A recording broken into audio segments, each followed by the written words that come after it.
मुमताज़ अहमद खान साहब मजलिस इत्तेहादुल मुस्लिमीन के रुकने बल्दिया थे, कॉरपोरेटर थे पहले वो, फिर उसके बाद 94 में एमएलए बने।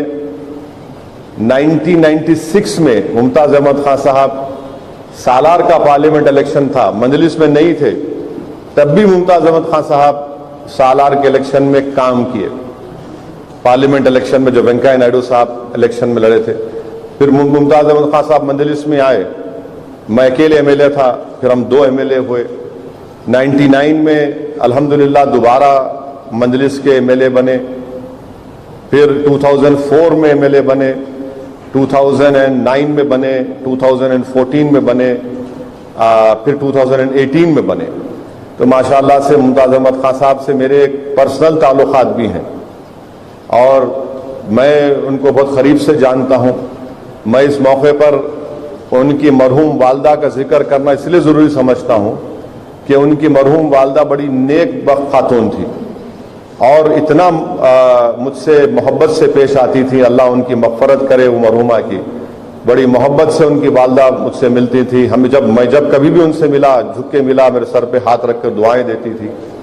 अल्लाह उनकी मग़फ़रत करे। और ख़ास तौर से मुमताज़ अहमद खान साहब के वो 2 मामू मसूद शाह खान साहब जो शिकागो में हैं, ये लोग अपनी जवानी में मजलिस का साथ दिए थे, आज अमेरिका में है, क़याम पज़ीर हैं। अल्लाह उनकी हर मुश्किल को आसान करे। वो लोग बड़ी मोहब्बत से सरपरस्ती करे, आज भी करेंगे, मुझे यकीन है। फिर मैं इस मौके पर नहीं भूलना चाहूँगा हमारे कलीम हसन साहब को। कलीम हसन का भी बहुत बड़ा रोल रहा इसमें। फिर हमारे बैंक के एक मैनेजर थे हशमत साहब, अल्लाह उनको भी खुश रखे। तो मुमताज़ खान साहब से मेरे ताल्लुकात एक ज़ाती लेवल पे अच्छे ताल्लुकात हैं और बराबर रहेंगे। मुमताज़ खान साहब अमेरिका में थे, अमेरिका से उनकी वापसी के बाद मैं मुमताज़ खान साहब को अहमद पाशा कादरी साहब को बुलाकर दारुस्सलाम में उनसे बताया कि भाई जो बात पहले से तय थी आपको मैं बता रहा हूँ कि इस बार मैं आपको और पाशा कादरी साहब को दोबारा एमएलए का टिकट नहीं दे सकता हूँ और मेरी ख्वाहिश ये है कि आप लोग मजलिस से वाबस्ता रहें और बल्कि इलेक्शन में आगे बढ़कर एक बड़े बनकर आप मजलिस के लिए काम करें। तो दोनों ने मुझसे ये कहा कि बिल्कुल सही है, बराबर हम जमात के साथ थे, है और रहेंगे, हम मजलिस के लिए काम करेंगे। मैं शुक्रगुजार हूँ उनके उस मोहब्बत भरे अल्फाज का, उनकी वाबस्तगी का जो उन्होंने पाशा कादरी साहब ने और मुमताज़ खान साहब ने कहा।